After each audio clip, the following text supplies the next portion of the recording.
어, 성탄절 즈음에 자선 낭비를 통해서 모금하는 사람들을 아마 우리 성도님들 많이 보셨을 겁니다. 이 기독교 단체를 우리가 구세군이라고 부릅니다. 조금 전에 보신 이 영상은 이 구세군의 창설자 윌리엄 부스가 본 그런 환상의 영상이었습니다. 시작할 때 I had a vision 라는 환상을 보았습니다. 캄캄한 죽음의 바다에서 죽어가는 사람들이 있었습니다. 그들은 싸우며 저주하며 고함치며 바다에 빠져서 죽어가고 있었습니다. 그 죽음의 바다 한편에 거대한 산이 있었고 그 아래에 갑판이 있었습니다.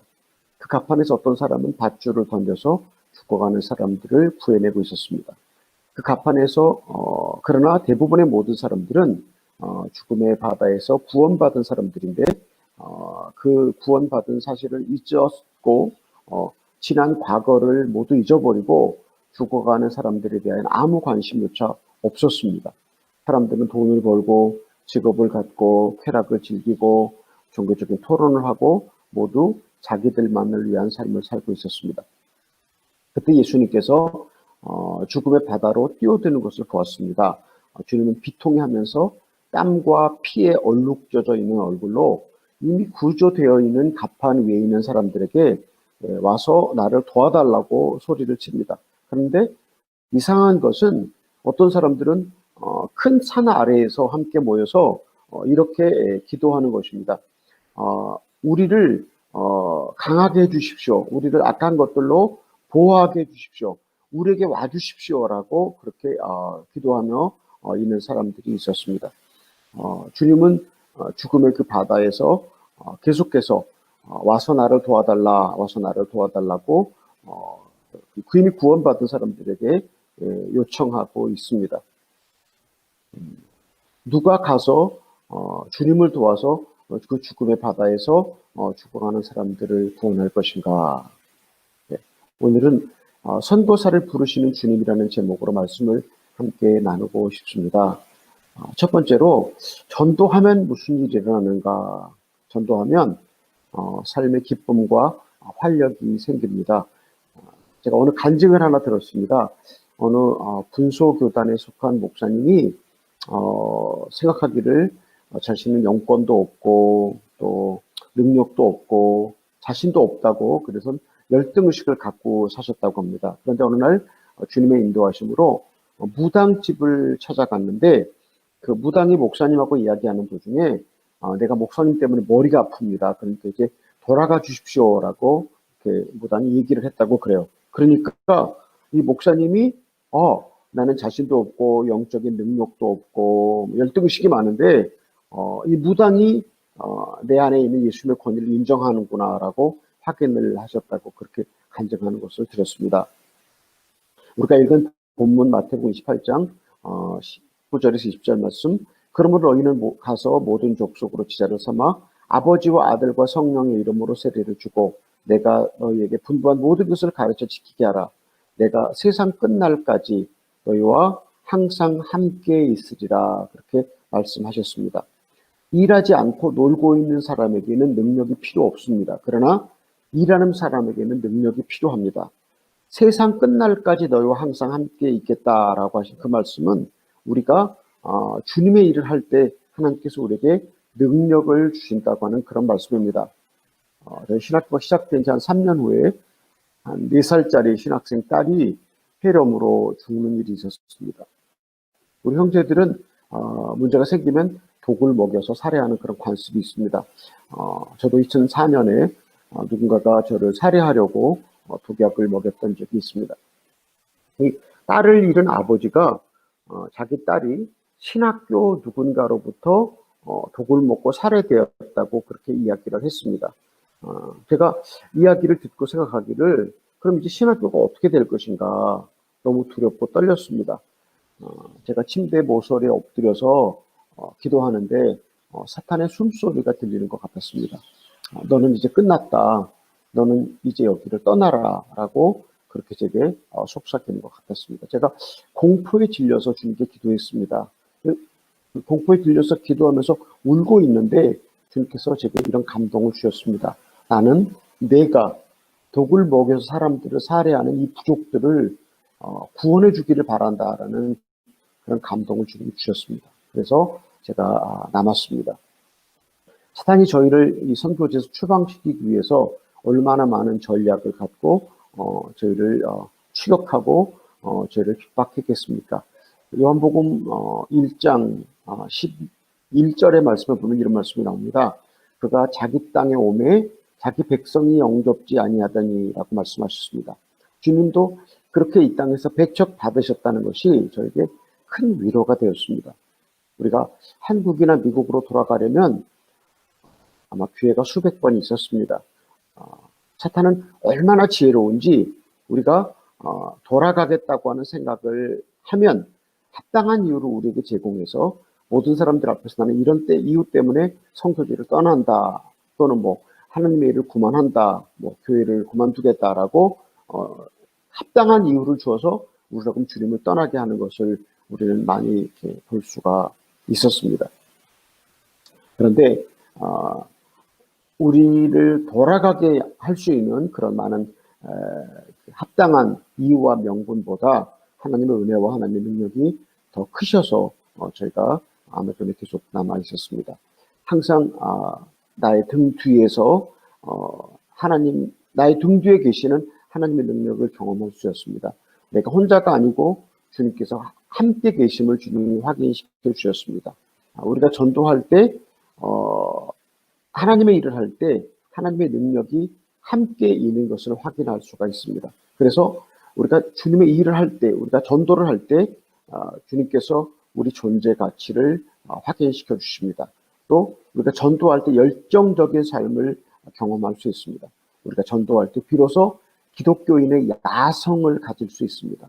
우리가 기독교인의 야성을 가질 때 우리 가슴이 뛰고 기쁨으로 충만하게 됩니다. 전도를 하면 회개를 더 많이 할 수 있습니다. 이렇게 말씀드리니까 아니 또 회개해 라고 그렇게 이제 반문하실지 모르겠습니다. 우리가 찾아가서 복음을 전하고 사역을 해야 하는 하루 거리의 인디오 마을들도 있습니다. 그런데 한 1000km 떨어진 그런 인디오 마을들도 많이 있습니다. 제가 약 40km를 달리는 그런 모터보트를 타고 3일씩 걸리는 이 마을들은 아직 캄캄한 새벽 5시에 여행을 출발합니다. 어두운 새벽을 달리다 보면 한참 가다가 보면 동이 트고 아침이 밝아옵니다. 점심때가 되면 아침에 새벽에 끓여 갖고 간 라면하고 라면 밥을 이제 같이 끓이는데 그것을 이제 점심때 나눠서 소금에 절인 올리브 열매를 반찬 싸봐서 같이 먹습니다. 그리고 다시 계속 모터보트가 달려갑니다. 저녁 7시까지 그렇게 달려가다가 그 인디오 마을 어구에는 한결같이 그 인디오 마을 어구에 그 지나가는 사람들을 위해서 벽은 없고 그냥 천장만 덮어진 비를 피할 수 있는 그런 공간을 만들어 두는데 거기 가서 이제 해먹을 걸고 저녁에 뭘 끓여 먹고 잠을 청합니다. 그런데 그렇게 거기서 잠을 청하고 그 다음날 새벽 다시 5시면 일어나서 이제 모터보트를 출발해서 나가야 되는데 아마존은 폭우가 많이 쏟아질 때가 있습니다. 폭우가 많이 쏟아지는데 그 폭우가 쏟아지고 모터보트가 40km로 달려가다 보면 온 몸이 다 비에 젖으니까 굉장히 춥습니다. 또 어떤 때는 그 기후가 막 40도 이렇게 넘어갈 때가 많이 있는데 그런 때는 바람 자체가 열풍이 붑니다. 바람 자체가 뜨거운 바람이 불어옵니다. 그래서 춥기도 하고 덥기도 하고 그리고 그 모터보트 안에 사람도 타고 짐도 싣고 가솔린도 싣기 때문에 뭐 음식을 충분히 가지고 갈 수 없기 때문에 항상 배가 고팠습니다. 또 우리 형제들이 거주하는 인디오 마을은 얼마나 독충이 많은지 어떤 마을은 공기보다 독충이 더 많은 것 같다라고 그렇게 할 만큼 그렇게 독충이 많은 것들도 많았습니다. 그럼 이 힘든 여행에서 정말 완전히 탈진을 하면 그럼 그때 나는 누구인가 이 불편함과 짜증과 함께 슬픔이 밀려왔습니다. 내가 과연 이들을 사랑하는가 아니면 내가 선교사라는 이름 때문에 이런 일을 하고 있는가라고 생각하면서 내 알량한 사랑의 미천이 몽땅 드러날 때 얼마나 고통스럽고 수치스럽고 창피한지 모릅니다.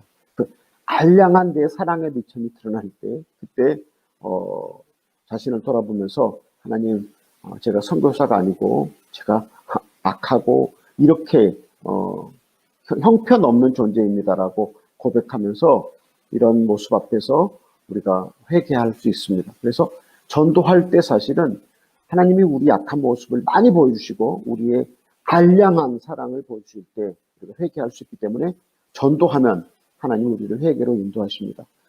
그래서 회개하면 하나님의 은혜가 우리에게 또 오시지 않습니까? 그래서 전도하다 보면 회개할 수 있다라고 그렇게 제가 말씀을 드립니다.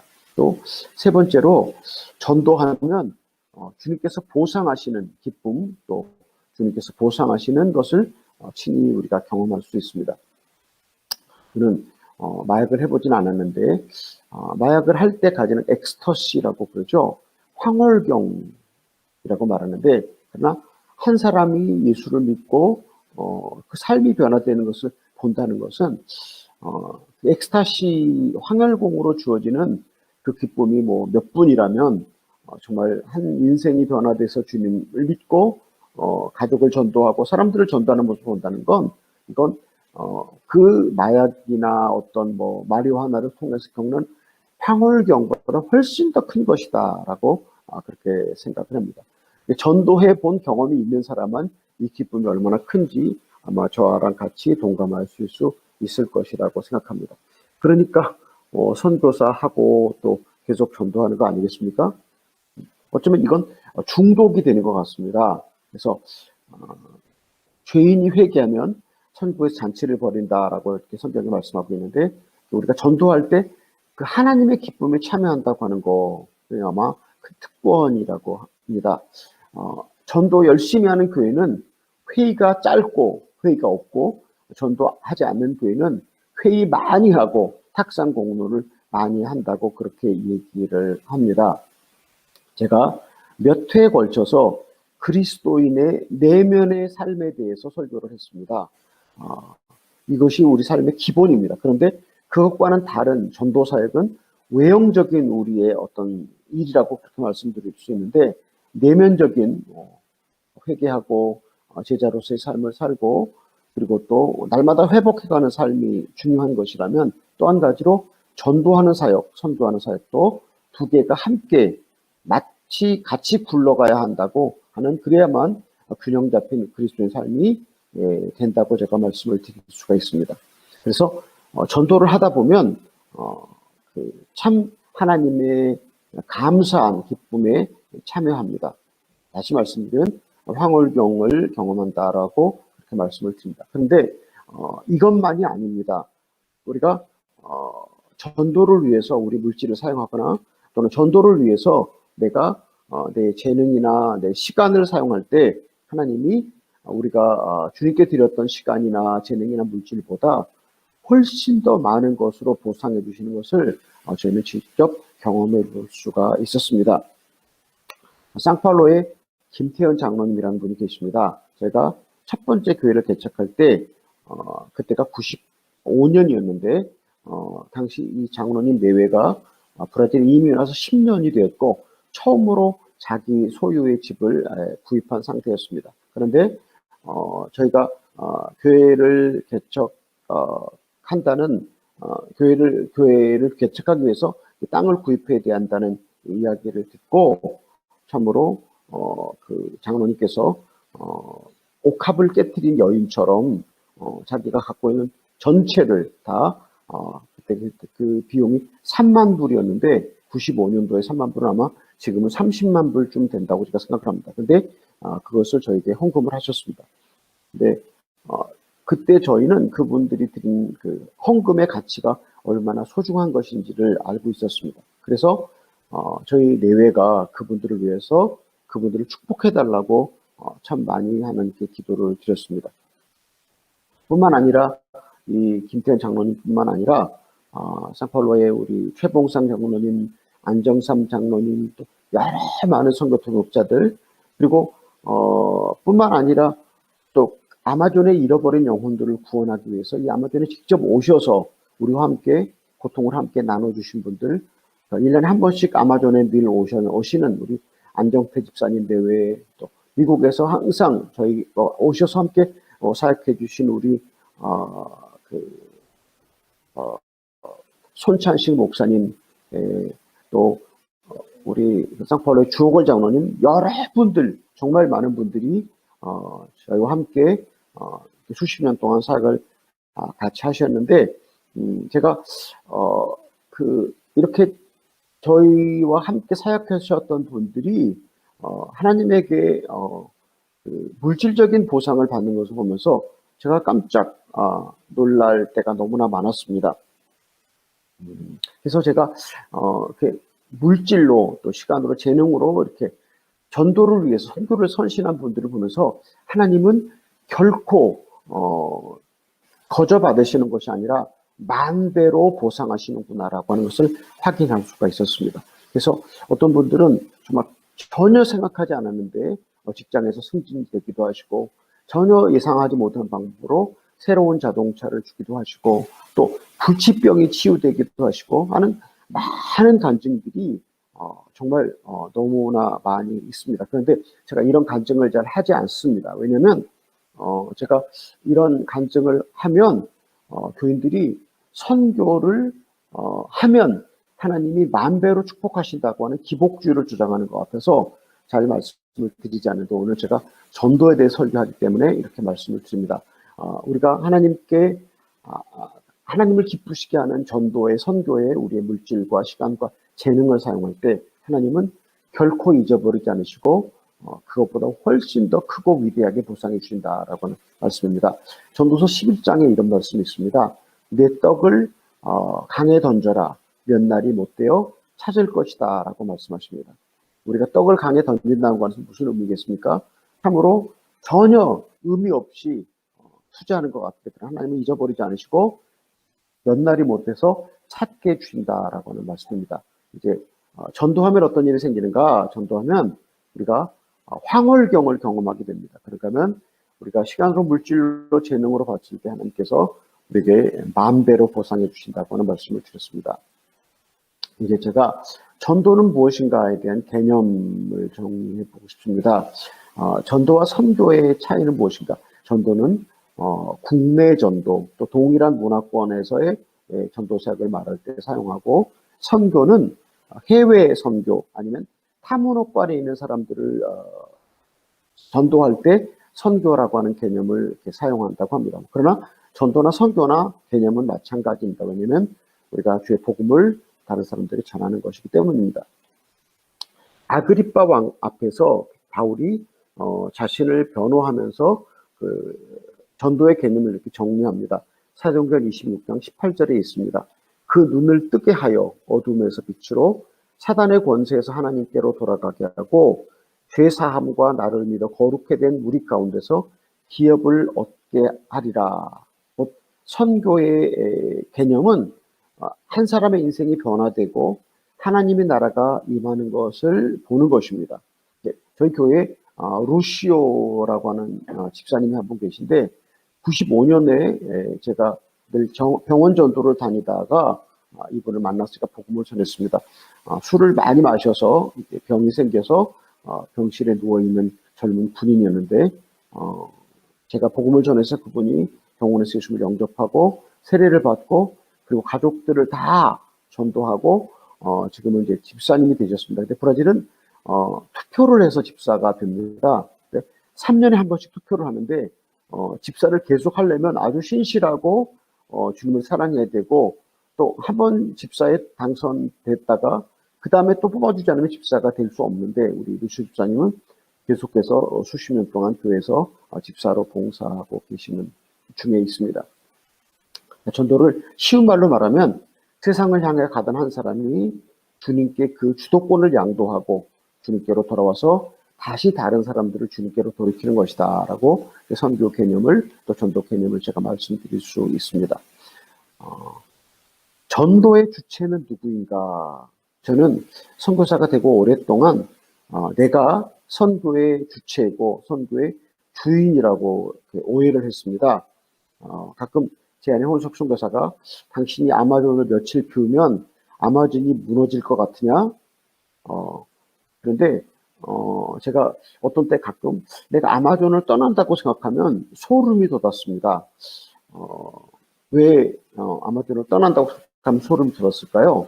아마존을 그렇게 사랑한 것이었겠습니까? 아니면 아마존에 집착한 것이었겠습니까?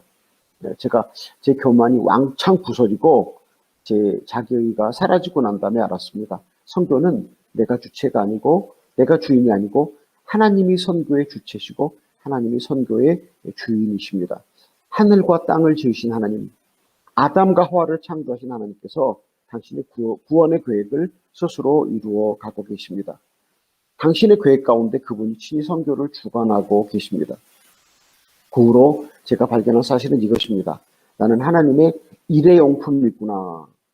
일회용 종이컵, 일회용 접시, 일회용 칼, 일회용 물품이 많이 있지 않습니까? 그래서 나는 일회용 하나님의 일회용품이구나라고 생각했습니다. 하나님이 모든 자원의 주인이 아니십니까? 물적 자원, 인적 자원 다 하나님이 주인이십니다. 누가복음 19장에 보면 주님께서 예루살렘에 입성하시는 모습이 나오죠. 그때 사람들이 예수님을 향해 호산나를 외치면서 다윗의 자손이여라고 그렇게 소리를 외치면서 길바닥에 그들의 옷을 깔고 또 종려나무 가지를 꺾어서 흔들었던 그런 장면이 나옵니다. 이렇게 사람들이 하자 바리새인들이 예수님에게 저들을 책망하라고 그렇게 얘기를 합니다. 그러니까 예수님께서 그 바리새인들의 이야기를 들으시고 말씀하시기를 저들이 이렇게 소리 지르지 않으면 돌들이 일어나서 외칠 것이다 라고 그렇게 이야기를 합니다. 이것은 무슨 말이냐?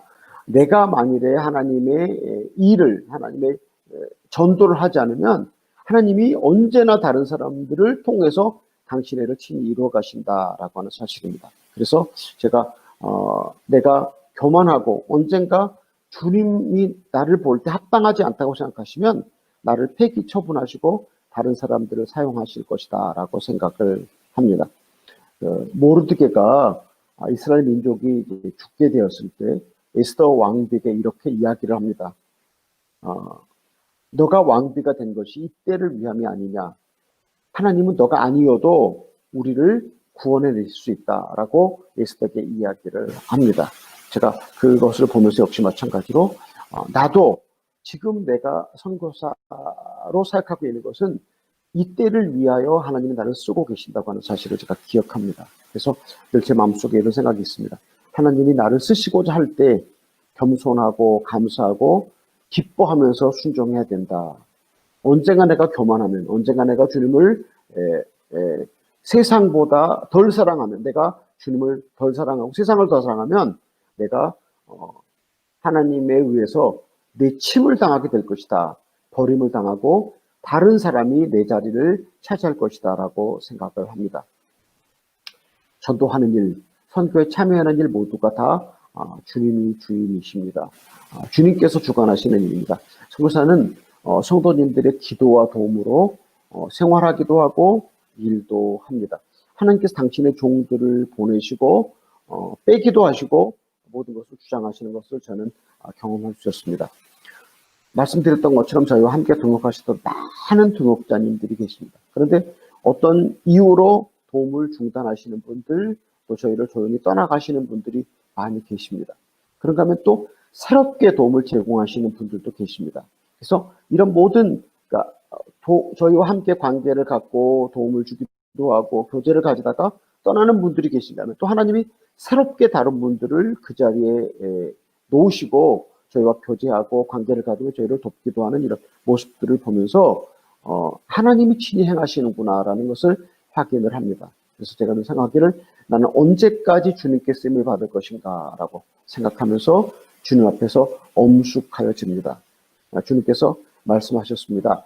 소금이 만일 그 맛을 잃으면 길에 버리워지느니라. 주님께서 우리 성도님들께 맡겨진 그 자리에서 충성하시기를 바랍니다. 다시 말씀을 드립니다. 선교의 주체는 주님이십니다. 우리는 그분의 도구일 뿐입니다. 겸손하게 도구로 쓰임 받으시기를 예수님의 이름으로 축복합니다. 주님께서 우리를 사용하실 때 우리는 가장 영광스럽게 하나님의 도구가 되어서 그분의 뜻을 수종할 수 있습니다. 누가 전도해야 되는가? 누가 전도해야 되는가?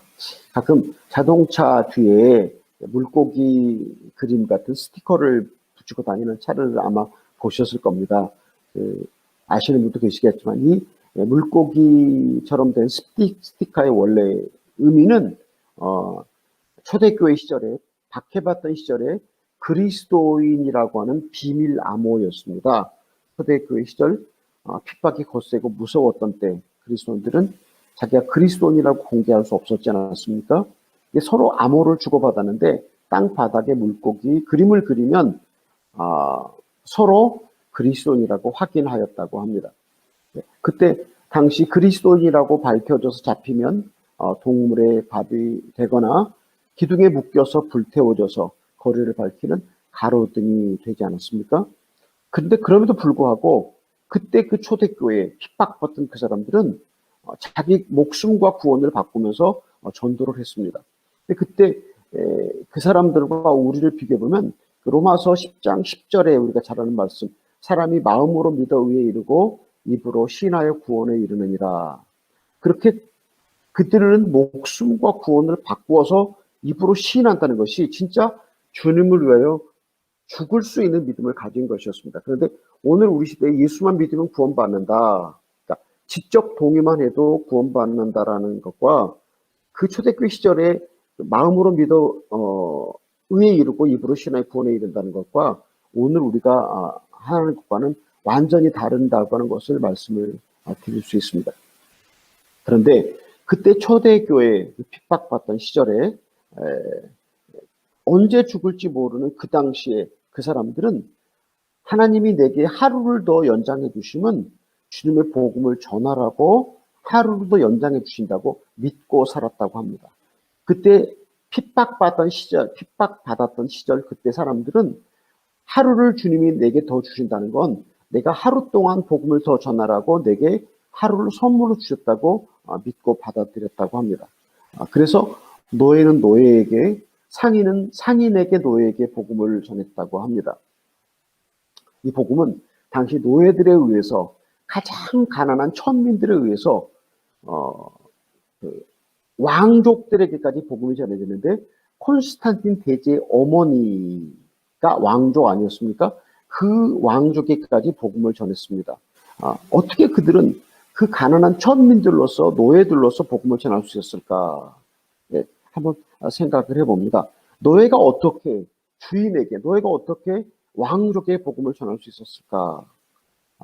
당시에 로마에 있던 그 종들은, 기독교인들은 그 주변에 많은 다른 로마의 종들과 다른 삶을 살았을 것이다. 마치 보디발에 팔려간 요셉이 다른 종들과 아주 다른 삶을 살아서 보디발의 눈에 띄어서 그가 모든 종들의 관리인이 된 것처럼 아마 당시 기독교인 기독교인 종들은 다른 종들과는 아주 다른 삶을 살았을 것이다라고 생각을 합니다. 아마 그들은 그들의 선한 행실과 희생으로 삶으로 복음을 전했을 것이다라고 생각을 합니다.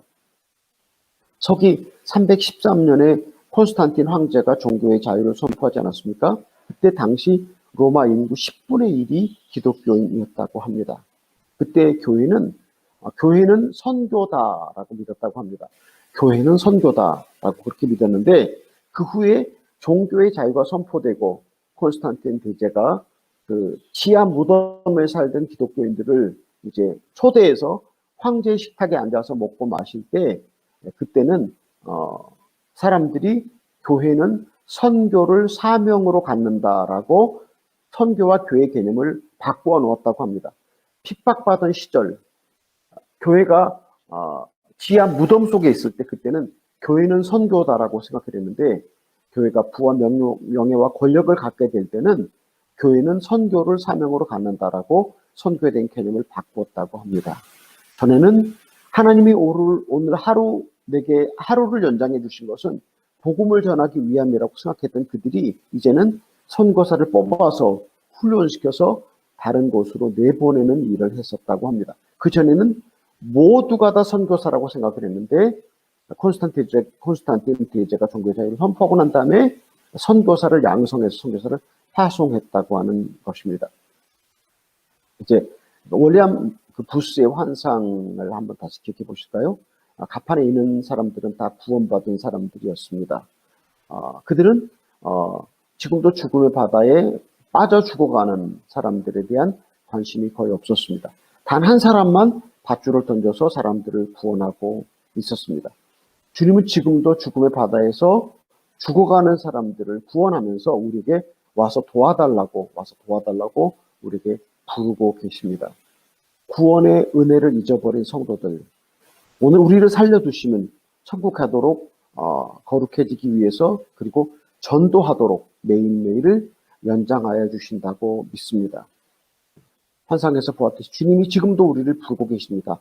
와서 나를 도와라. 와서 나를 도와라. 누가 그 주님의 부름에 응답하고 주님을 도와서 전도하겠습니까? 우리 각자 모든 성도들이 그 주님의 부르심을 듣고 기억하고 나가서 전도할 수 있기를 예수님의 이름으로 축복합니다. 이제 나도 전도가 가능할까 한번 생각해 보기를 원합니다.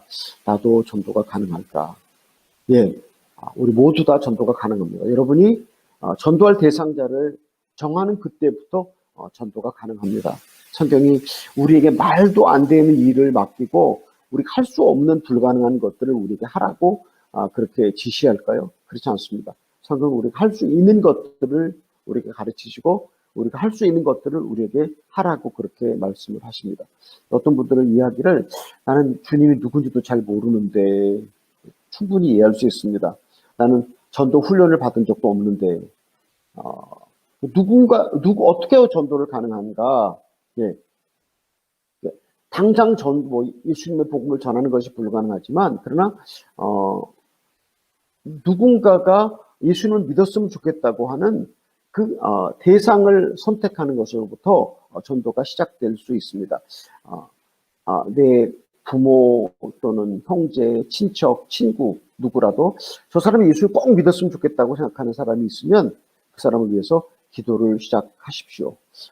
그 사람을 위해서 기도하다 보면 우리 마음속에 그 사람과 이야기하고 싶고 그 사람에게 선물을 주고 싶고 그 사람과 만나고 싶은 마음이 생기게 됩니다. 그래서 우리가 한 사람을 정해놓고 계속 기도하면서 또 기회가 되어서 교제를 하고 그러다가 보면 언젠가 하나님께서 우리에게 기회를 주실 텐데 그때 무엇을 이야기하는 게 가장 좋은가? 우리가 전도 훈련을 받지도 않았고 또 예수님 잘 모른다면 우리가 아주 눈꼽만치라도 예수를 믿고 변화된 내 삶을, 변화된 내 경험을 그 전도 대상자를 놓고 설명해 주는 것이 사실은 그 사람에게 복음을 전하는 것입니다. 그러니까 우리가 한 사람을 정해놓고 그 사람을 기도하고 그리고 그 사람에게 선물을 주기도 하고 관계를 가지기도 하고 뭐 식사를 같이 하기도 그러다가 보면서 언젠가 하나님이 내게 기회를 주실 때 내가 예수 믿고 변화된 내 경험을 그냥 눈꼽만치 작은 경험이라도 소개해 주는 것이 그 사람에게 큰 도움이 돼서 그 사람이 예수님을 생각하고 예수님에 대해 더 듣기를 원하고 예수님을 알고 싶은 마음을 일으켜 준다고 하는 것입니다. 근데 사람들은 전도 그러면 교회 초대하는 것을 전도라고 말하는데 교회 초대하는 것은 전도가 아닙니다. 그냥 그건 교회 초대일 뿐이고 복음을 전한다고 하는 것은 내가 변화된 인생을 소개해 주는 것이다 라고 하는 이야기입니다. 이것은 전도 훈련을 받지 않아도 가능합니다. 그냥 내가 바뀌어진 얘기를 들려준다는 것 그것뿐이기 때문에 특별히 전도 훈련이 없어도 가능하다고 하는 그런 이야기를 제가 드리는 것입니다. 사도 바울은 디모데후서 4장 2절에서 이렇게 말씀하십니다. 너는 말씀을 전파하라. 때를 얻든지 못 얻든지 항상 힘쓰라. 범사에 오래 참음과 가르침으로 경책하며 경계하며 권하라 라고 말씀하십니다. 또 고린도전서 9장 16절에서 이렇게 말합니다. 내가 복음을 전하지라도 자랑할 것이 없으면 내가 부득불할 일임이라. 만일 복음을 전하지 않으면 내게 화가 있을 것이로다 라고 그렇게 이야기를 합니다. 우리는 복음을 전해야 될 사명자들입니다. 언제나 우리는 삶으로, 말로 복음을 전할 수 있습니다. 세상에 아무리 가난한 사람이라도 다른 사람에게 줄 수 있는 것이 있고, 아무리 부자라도 다른 사람들에게 받을 것이 있다고 그렇게 이야기를 합니다. 하나님이 우리의 시간과 물질과 재능을 통해서 복음을 전하고 싶어 하십니다. 하나님이 우리의 시간과 물질과 재능을 통해서 복음을 전하고 싶어 하십니다. 하나님의 은혜를 다른 사람들에게 흘려 보내시기를 바랍니다. 우리 성도님들 중에서 쉰들러 리스트라고 하는 영화 다 보셨죠? 혹시 안 보신 분 있으면 손 들어보세요. 쉰들러 리스트 안 보신 분. 쉰들러 리스트 영화 안 보신 분 한번 손 들어보세요. 몇 분이 손 드셨는데, 와, 문화와 담을 쌓고 사시는군요. 예, 오늘 뭐 저녁이나 내일 쉰들러 리스트 영화를 꼭 한번 보시기 바랍니다. 쉰들러는 나치 당원이었습니다. 전쟁이 나고 그는 그가 갖고 있는 나치 당원이라고 하는 그 권력을 이용해서 가짜 회사를 세우고 로비를 해서 그 죽어가는 유대인들을 데려다가 공장을 운영하지요. 그렇게 그 쉰들러에 의해서 1000명의 유대인이 구원을 받았다고 합니다. 그 1000명의 유대인이 구원을 받았는데 이제 그 2차 대전이 끝나고 그 쉰들러가 도망을 가야 합니다. 왜냐하면 쉰들러도 그 전쟁의 범인이었기 때문에 도망을 가야 하려고 할 때 그때 그 유대인들이 이렇게 1000명을 구원했다고 하는 그런 글자가 새겨진 반지를 이렇게 쉰들러에게 이렇게 선물로 줍니다. 그 쉰들러가 그 반지를 받으면서 그 내가 저 물건을 팔았으면 몇 명을 더 구원했을 텐데, 내가 이것도 팔았으면 몇 명을 더 구원해서 살려줄 수 있었을 때라고 말하면서 후회하는 모습을 볼 수 있습니다. 그 쉰들러가 후회하는 그런 장면을 보면서 우리가 하나님 앞에 가게 될 때 우리가 우리 시간과 물질과 전능을 다 사용해서 하나님이 원하시는 전도 사역에, 선교 사역에 다 사용하지 않는다면 얼마나 우리는 큰 후회를 하고 가슴을 치게 될 것인가라고 저는 생각을 해봤습니다. 하나님께서 우리에게 주신 모든 자원, 물질, 시간, 재능이 하나님께서 우리에게 주셨습니다. 왜 하나님께서 우리에게 주셨습니까? 그것을 통해서 하나님을 기쁘시게 하라고, 그것을 통해서 전도하라고 하나님께서 주신 줄로 믿습니다. 우리 성도님들도 그렇게 믿습니까? 예, 그렇게 꼭 믿으시기를 바랍니다. 그렇게 믿지 않으시고 다 내 것 그러고 주먹으로 딱 내가 손에 쥐고 평생을 살잖아요. 그러면 쉰들러는 그래도 1000명이나 구했는데 우리가 구한 사람이 몇 명인가, 하나님 앞에 갈 때 얼마나 우리가 부끄러울 것인가 생각하면서 하나님이 내게 주신 시간과 재능과 물질과 이 모든 것이 하나님이 내게 그분을 위해서 사용하라고, 그분의 복음 사역에 사용하라고 주셨다고 하는 것을 믿으면서 아무쪼록 기쁘게 주님께 드릴 수 있는 여러분이 되시기를 예수님의 이름으로 축복합니다. 먼저 전도 대상자를 정하십시오. 부모, 형제, 친척, 친구, 주변 사람들 기도로 시작하면 주님께서 어떻게 일하시는지 여러분에게 직접 가르치시면서 전도를 진행해 가실 것입니다. 전도의 목적에 대해서 생각해 보기를 원합니다. 저는 전도의 목적을 개교회 확장이 아니라 하나님 나라를 확장하라는 명령으로 이해합니다. 사도행전 1장 8절에서 이렇게 말씀하십니다. 오직 성령이 너에게 임하시면 너희가 권능을 받고 예루살렘과 온 유대와 사마리아와 땅 끝까지 이르러 내 증인이 되리라 하시니라. 하박국서 2장 14절 말씀을 읽어보면 대저 물이 바다를 덮은 같이 여호와의 영광을 인정하는 것이 세상에 가득하리라. 주님은 이 땅에서 하나님의 나라에 대해서 많이 말씀을 하셨습니다. 하나님의 나라는 어떤 나라인가? 하나님의 나라는 주님께서 다스리시는, 주님께서 통치하시는 사람들로 만들어진 공동체를 말합니다. 겨자씨가 자라서 큰 나무가 되고 누룩이 퍼져서 부풀어 오르는 것처럼 하나님의 나라가 우리 가운데 퍼져서 이렇게 확장될 것이다. 그런데 우리는 늘 전도할 때 우리 교회의 성장, 또 우리 교회의 사람들이 많아지는 것을 생각합니다. 요한복음 17장 예수님의 기도에 보면 예수님께서 하나가 되게 해달라고 기도를 하십니다. 제가 물론 개교회를 무시하거나 교단을 무시하는 것이 결코 아닙니다. 근데 우리는 혈연으로 맺어진 가족 관계가 있지 않습니까? 그러니까 나와 같은 피를 가진 형제, 뭐 자매, 부모, 친척 있는데 주님께서 그런 가족 개념을 버리는 것을 친히 모범으로 보여주셨습니다. 그래서 어떻게 말씀하십니까? 누가 내 형제고 자매고 모친이냐? 하나님의 뜻을 행하는 자가 내 가족이고 형제고 모친이다. 이것은 우리가 혈연으로 맺어진 가족 관계를 버려야 한다는 것을 주님께서 말씀해 주고 계십니다. 또 우리가 내교회, 개교회라고 하는 이기주의에서 벗어나야 된다고 하는 것을 주님께서 우리에게 가르쳐 주고 계신다라고 믿습니다.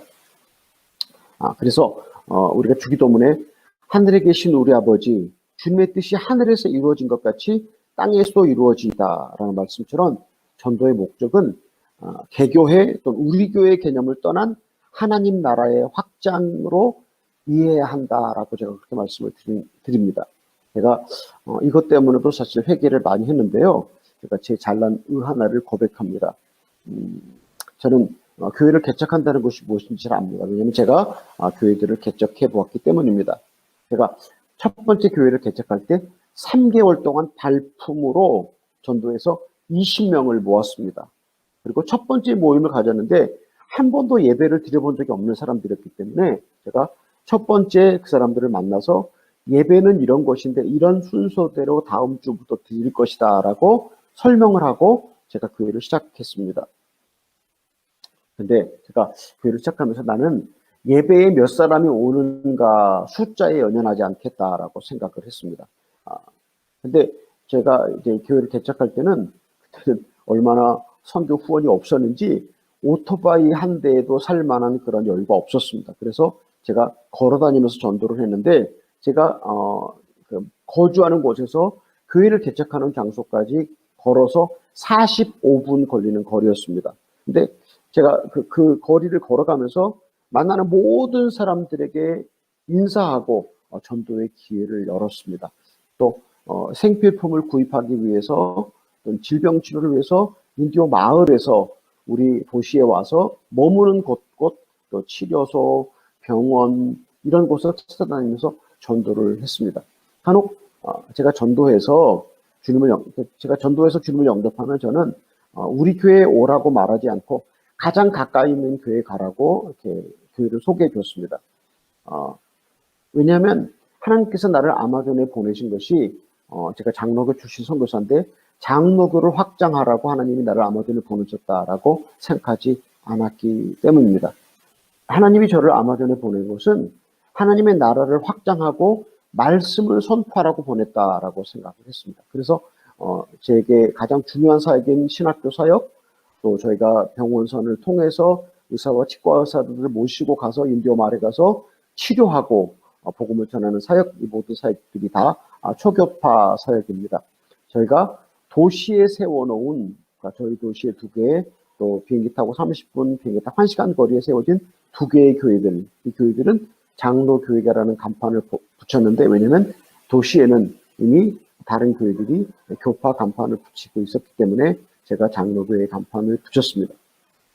제가 전도하여서 복음을 전하는 사람, 복음을 전해받은 사람들, 또 주님을 영접하는 사람들을 우리 교회에 오라고 초대하지 않는데, 신기한 사실은 제가 저를 통해서 예수를 영접한 사람들이 저희 교회에 오지 않았지만, 그런데 하나님은 저희 교회에 사람들을 채워주셨습니다.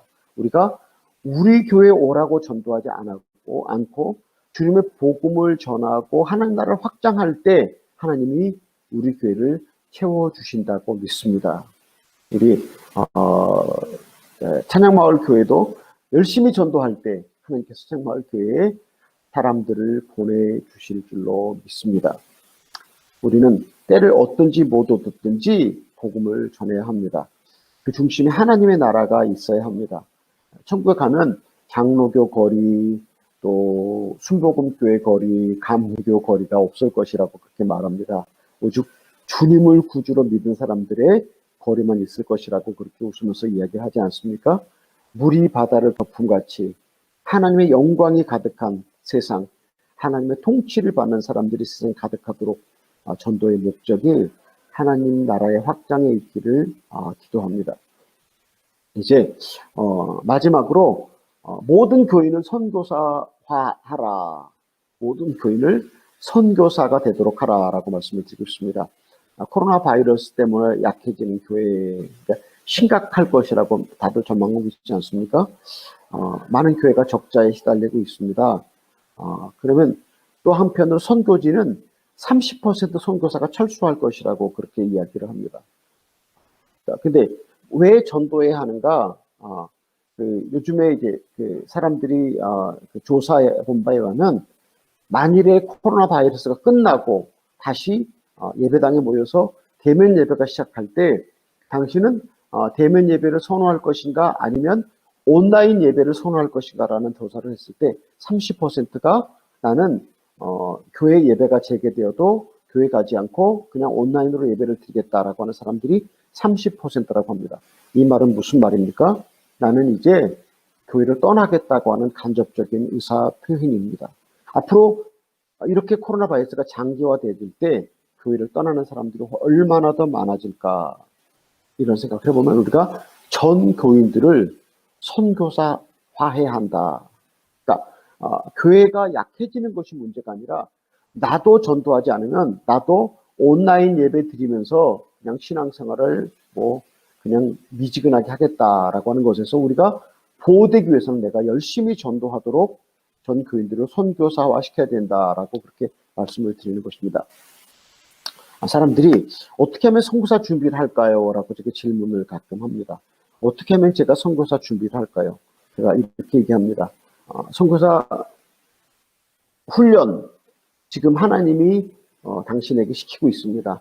당신이 있는 그 자리, 학교, 직장, 가정 그곳에서 성실하게 주님을 수종하십시오. 그것이 당신이 하는 최선의 선교사 훈련입니다. 제 집사람 홍은석 선교사가 저한테 새벽기도 안 한다고 새벽기도 잘 안 한다고 이혼하자고 그래서 제가 40일 금식기도 하고 농촌에 있는 농촌 목회자 없는 교회를 찾아갔다고 제가 말씀드리지 않았습니까? 그런데 저는 하나님이 저를 농촌에 보낸 것이 선교사 훈련시키러 보냈다는 거 몰랐습니다. 근데 하나님 거기서 선교사 훈련을 시켜주셨어요. 그래서 농촌 사람들과 함께 같이 모도 심고 나락도 베고 양파도 심고 양파도 캐고 동네 사람들 같이 부역도 하고 논바닥에 앉아서 밭두렁에 앉아서 밥도 같이 먹고 막 먼지가 뚝뚝 떨어지는 손으로 막 이렇게 막 식사 같이 하잖아요. 그렇죠? 옛날에 80년대 한국 농촌은 부자는 도배지를 벽에다 붙였고 가난한 사람은 그냥 이렇게 신문지를 이렇게 붙이고 살았는데 그 교인들 집에 들어가서 함께 생활했던 그런 것들이 아마존에 와서 얼마나 큰 도움이 되었는지 모릅니다. 아마존에 와서 살 때 전혀 다른 환경이 아니었습니다. 왜냐하면 한국 농촌에서 6년 동안 살다가 아마존에 왔던데 별로 특별한 차이가 없어서 제가 아마존에 쉽게 적응했고 또 그 농촌교에서 제가 찢어지게 가난하게 살았거든요. 정말 얼마나 찢어지게 가난하게 살았는지 그때 생각해 보면서 그때 가난하게 살았기 때문에 어떻게 가난한 사람들을 도와줄 수 있는가. 그러니까 제가 가난했기 때문에 가난한 사람들을 돕는 것들을 하나님 훈련시켜 주셨습니다. 그래서 아마존에 와서 선교할 때 그런 것들이 아주 자연스럽게 우리 가난한 형제들이 우리 식탁에 와서 같이 밥을 먹거든요. 근데 고기 이런 좋은 음식을 접시에 담아가기가 되게 어렵잖아요. 제가 고기 덩어리를 큰 덩어리 밥 야채를 접시에다가 이렇게 산더미처럼 쌓아줍니다. 제가 다 못 먹을 줄 알죠. 근데 왜 제가 산더미처럼 쌓아주겠습니까? 저 앞에서 얼마나 부족겠어요. 고기 덩어리 밥 많이 집어넣고 그러니까 제가 많이 쌓아주거든요. 제가 많이 쌓아주면 먹기 편하잖아요. 그래서 보고 행복하잖아요.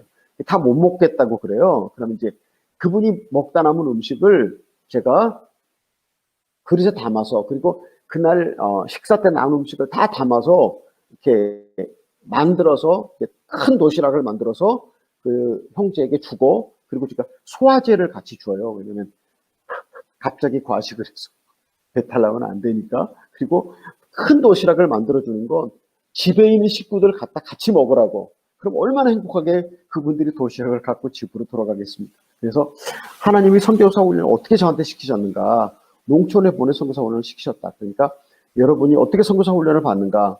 어떻게 여러분의 가정에서 학교에서 성실하게 주님을 수종하는 것이 가장 좋은 선교사 훈련이다라고 제가 그렇게 말씀을 드립니다. 네, 성경에 보면 하나님께서 사람들을 통해서 일을 하셨습니다. 그런데 그 하나님께 선택받았던 모든 선지자들이 일하다가 부름을 받은 사람들입니다. 이 말은 무슨 말이냐면 그 모든 하나님의 사람들이 성실하게 살다가 하나님께 부름을 받아서 하나님께 쓰임을 받았다라고 하는 그런 이야기입니다. 네, 여러분이 거하고 있는 곳이 여러분의 선교지입니다. 여러분이 살고 있는 것이 여러분의 전도 훈련장이고 여러분의 전도 장소라는 것을 기억하시기를 바랍니다. 사실은 교회에서 여러분의 삶의 현장에서 전도를 열심히 하고 있는 사람들은 저희와 선교 협력을 할 때 진실하게 합니다. 근데 전도도 안 하고 그냥 해외 선교사 그냥 돈 좀 보내주고 기도 좀 한다고 하는 이런 교회는 교회 체면을 위해서 저희와 협력을 하고 선교하는 모습을 봅니다. 그래서 제가 말씀을 드리는 것은 여러분이 열심히 여러분의 삶의 장소에서 그곳이 선교지라는 것을 기억하고 전도 훈련장이라는 것을 기억하시면서 여러분 선교에 참여하시기를 예수님의 이름으로 부탁을 합니다. 저희 신학교 학생들은 사형리 전도지를 1페이지부터 15페이지까지 완전히 다 외워야만 신학교 졸업이 가능합니다. 그리고 졸업식 때 한자도 틀리지 않게 다 외워야 되고 졸업한 후 1년 후에 다시 와서 그 사형리를 처음부터 끝까지 외워야만 완전 졸업이 가능합니다. 목사님, 우리 교인들에게 한번 어떻게 복음을 소개하는지 도움이 되는 사형리 전도지 같은 쉬운 전도지를 한번 가르쳐 주시는 것도 도움이 될 것이라고 생각을 합니다. 미국이 가장 부강할 때 그 부모가 가장 잘나고 가장 영리한 아들을 하나님께 목사로 바쳤다고 합니다. 그래서 가장 잘생기고 가장 영리한 아들이 선교사로 목사로 하나님께 바친 것이 미국이 가장 부강할 때의 교회의 역사였다고 합니다. 옛날 우리 한국 예수님을 잘 믿는 목사님이나 장로님 가정도 자식이 태어나면 이렇게 목사로 하나님의 종으로 바쳤던 적이 있습니다.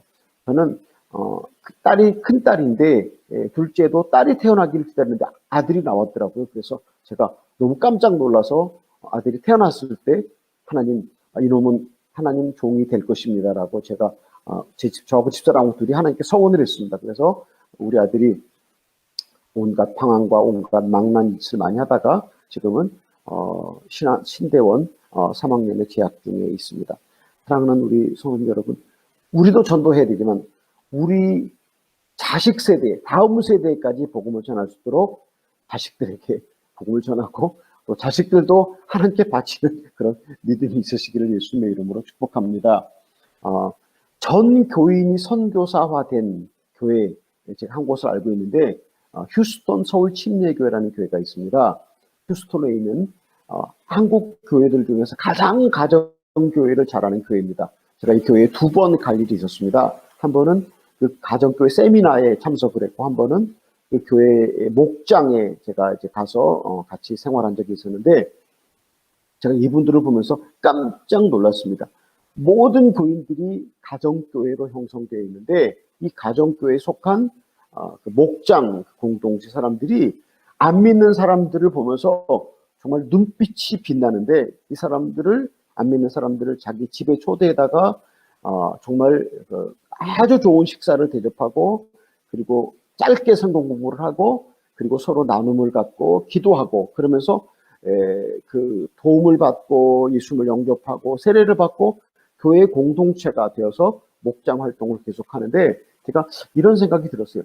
이 휴스턴 서울 침례교회는 아무리 세상이 악하고 말세가 되어도 이 사람들의 전도의 열심을 끊어버릴 수가 없겠구나라고 생각을 했습니다. 정말 너무 아름다운 그런 교회의 교인들의 모습이었습니다. 전 교인이 선교사화 될 때, 전 교인이 내가 선교사다, 내가 하나님의 보내심을 받은 자다라고 하는 생각이 들 때, 정말 참으로 휴손 서울 침례교회처럼 이렇게 아름다운 교회 모습이 될 것이다라고 생각을 합니다. 주님을 구주로 믿는 모든 사람들이 선교사입니다. 마태복음 28장 18절 20절에서 너희는 가서 모든 족속으로 제자 삼아 그랬습니다. 베드로와 야고보와 요한 12제자 너희는 가서 모든 족속으로 제자 삼아 아버지와 아들과 성령의 이름으로 세례를 주라 그렇게 말한 것이 아니라 예수를 주님으로 믿는 모든 사람들은 다 선교사다라고 하는 예수 말씀을 예수님께서 하고 계십니다. 우리 성도님들 모두가 다 내가 전도자다, 내가 선교사다라고 하는 마음을 가지시면서 아무쪼록 여러분이 살아가고 있는 장소가 선교지고 또 선교를 위해서 하나님이 하루를 더 연장해 주셨다고 하는 마음으로 주님의 복음을 전하고 모든 교인들이 다 선교사라고 하는 인식 속에서 하루하루 살아가시는 예수님의 이름으로 축복합니다. 이제 제가 설교를 마치겠습니다. 윌리엄 부스의 환상을 다시 한번 기억하실까요? 죽음의 바다에서 예수님께서 피와 땀으로 얼려져 있으면서 와서 나를 도우라, 와서 나를 도우라고 주님께서 우리를 부르고 계십니다. 누가 그 바다에 뛰어들 것인가? 누가 그 바다에 뛰어들어서 주님과 함께 영혼을 구원하는 일을 시작할 것인가? 그 간절한 부르심, 와서 나를 도우라, 와서 나를 도우라. 이 말씀을 거절하지 마시기를 바랍니다. 전도하면 하나님의 능력으로 삶을 살아나갈 수 있습니다. 전도하면 우리 악을 더 많이 깨닫고 더 회개할 수 있습니다. 그러니까 전도하면 영적으로 풍성한 복을 받고 물질적으로도 풍성한 복을 받을 수 있습니다. 아무쪼록 우리 성도님들 이런 복을 누리시기를 예수님의 이름으로 축복합니다. 너희는 가서 모든 족속으로 제를 삼아 아버지와 아들과 성령의 이름으로 세례를 주고 내가 너에게 분부한 모든 것을 가르쳐 지키게 하라. 내가 세상 끝날까지 너와 항상 함께할 것이다. 이 말씀을 실현하는 축복된 성도님들 되시기를 예수님의 이름으로 축복합니다. 기도하시겠습니다. 하나님 아버지 감사합니다. 우리를 전도자로 부르신 주님, 우리를 선교사로 부르신 주님 감사하고 주님을 찬양합니다. 하나님 우리를 써주시옵소서. 우리의 시간과 우리의 재능과 우리의 물질과 우리의 모든 것을 당신 나라가 확장되는데 주여 우리를 써주시옵소서. 예수님의 이름으로 기도하옵나이다. 아멘.